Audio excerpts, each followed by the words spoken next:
Ather is all set to shake up Ola's electric two-wheeler throne big time. Ola Electric made its D-Street debut. Its competitor Ather Energy is also preparing to list on the bourses. Planning to raise about 3,100 crore rupees via fresh issue. With the 3,000 crore IPO and with plans to go public in 2025, this might be the biggest startup IPO war that we have seen after Zomato and Swiggy. A war where one of India's oldest EV startup is going against India's biggest EV startup. In today's episode, we'll dive into what Ather has truly cracked in the last 10 years of inception and what insights they can double down on to steal Ola's 30% market share and beat a company that is almost 2x the size of it. And also why so many investors including Hero and Nikhil Kamath are backing this company. By the way, to understand this deeply, we even read the 500-page DRHP documents of both Ather and Ola to make this the only video you need to watch on this topic. So let's get into it. But before we do that,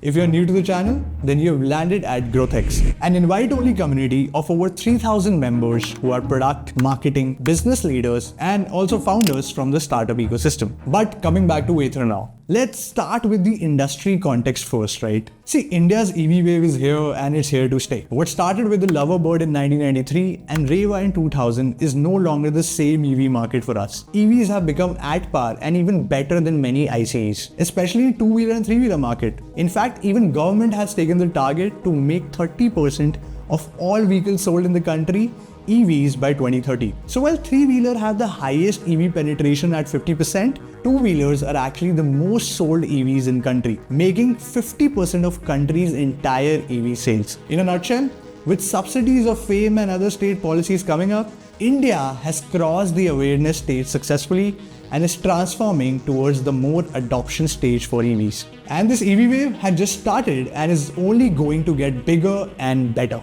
In fact, we will even get bigger than China in e-two-wheeler market as per some estimates. For context, by the way, we are already bigger than China in two-wheeler space overall. Now that we have some industry context, let's talk about the two-wheeler EV market, which right now has 5 main players ruling the game with 80% market share. And in this market, Ather owns 1/3 of Ola's total market share and half of TVS total market share at roughly 10%. So let's dive into the first insight that Ather has cracked and it can double down on with the IPO coming up. The first one, trust and positioning.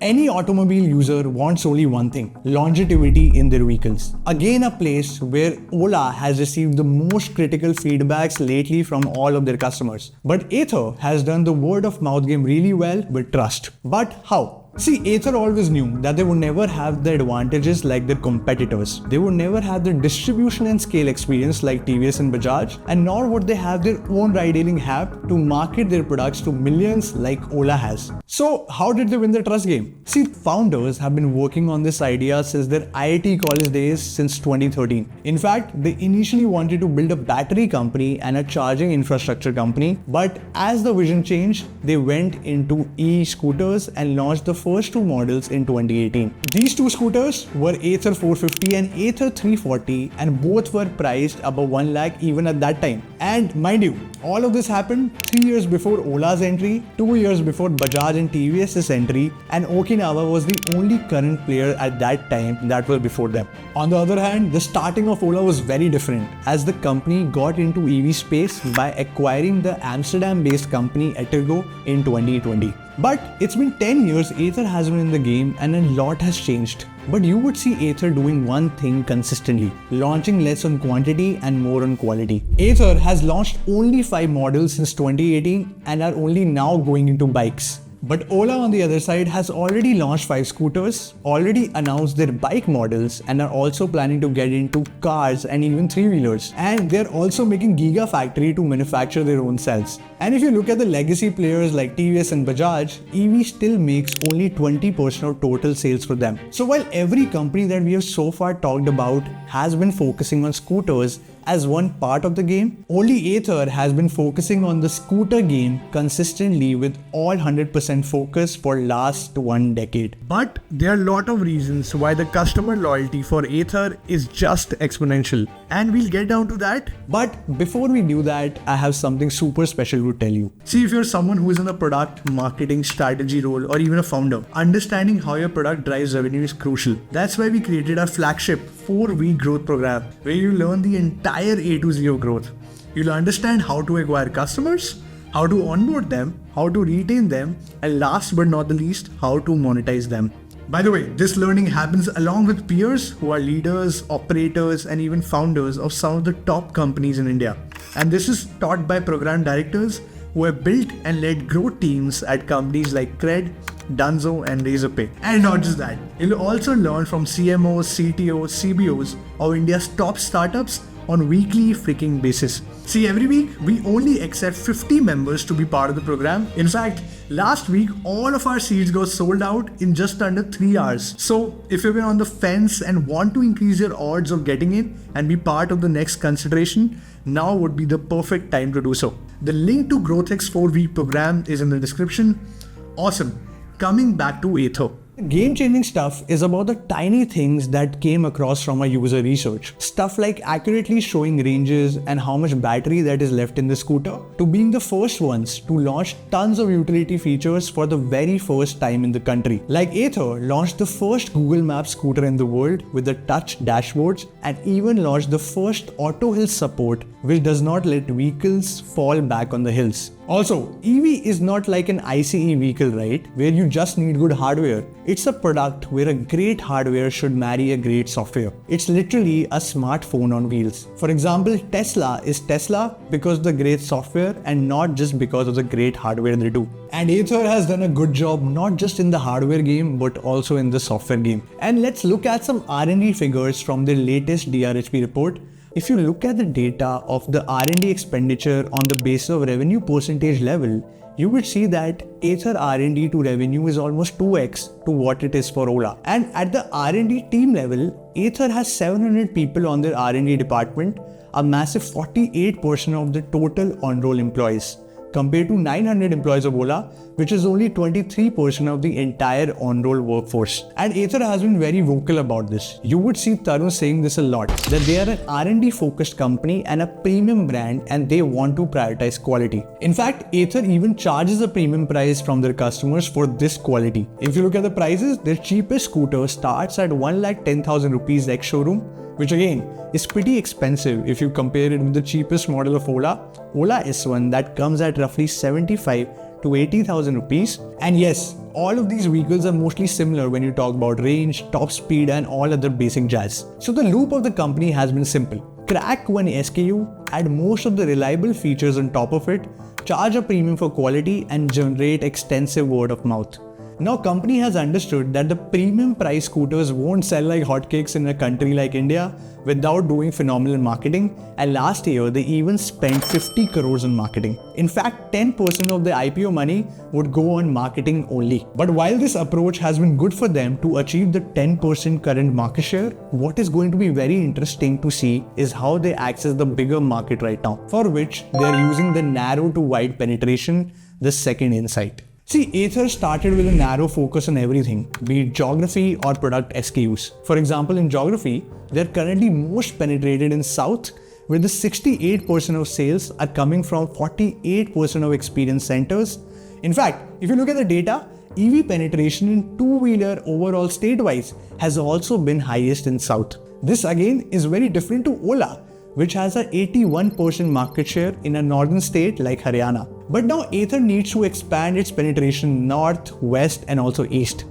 This again has to be done timely, with not only expanding their marketing there, but also expanding dealerships there. So they are going wide there because they cannot capture 30% market share that Tarun wanted if they only keep on serving the south.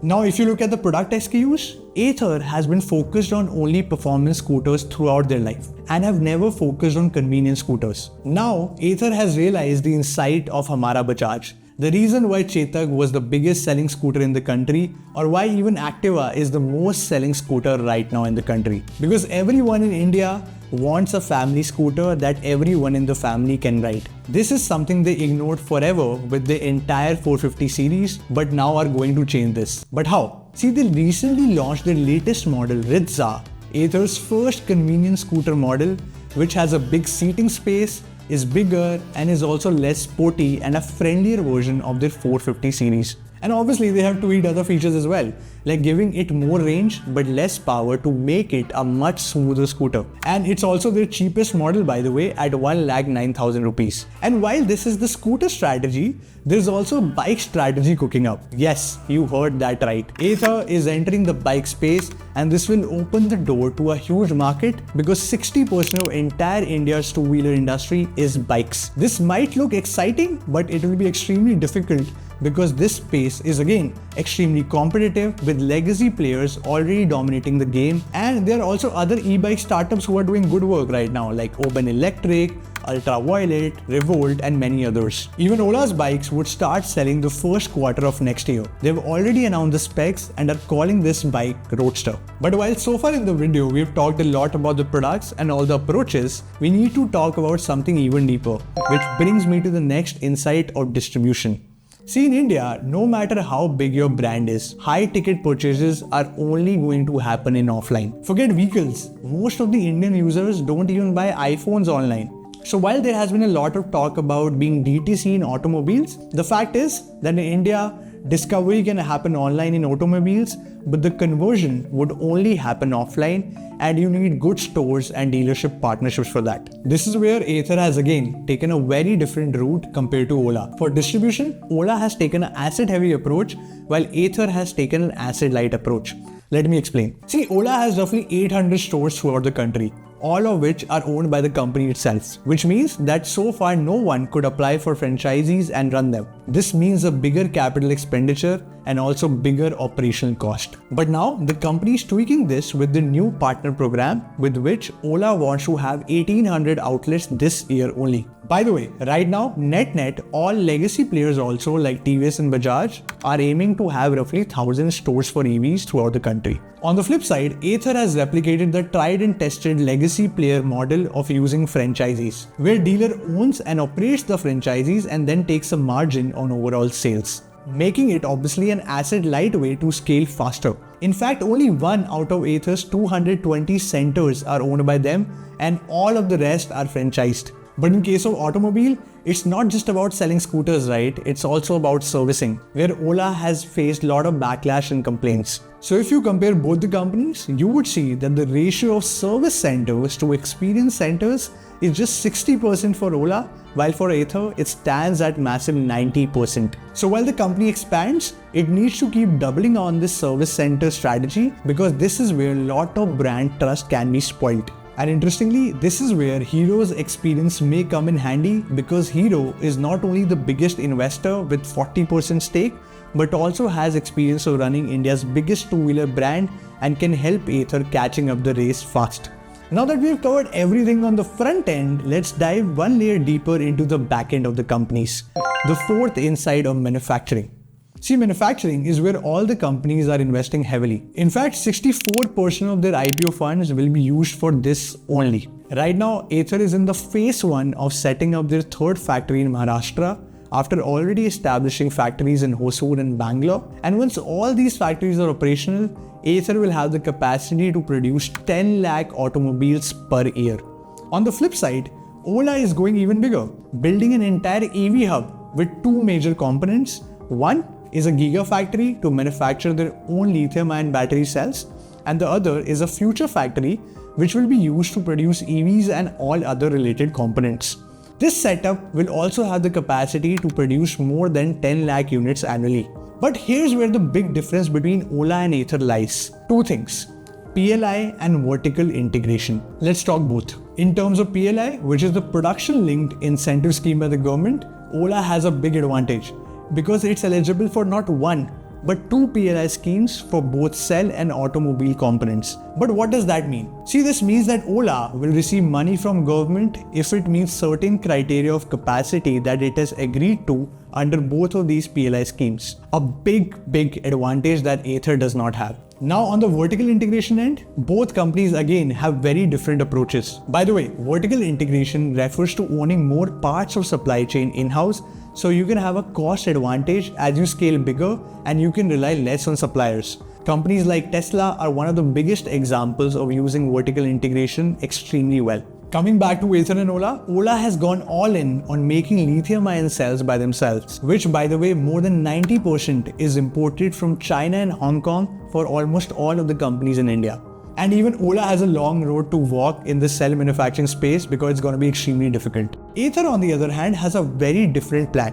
Ather wants to remain asset light in this area and wants to concentrate on building better components and enhancing their software. Ather does not want to get their hands dirty into manufacturing cells and want to prioritize area where they can make the biggest impact, which is their components and their software. So these were the few insights that Ather has cracked extremely well in the last 10 years to capture the 10% market share.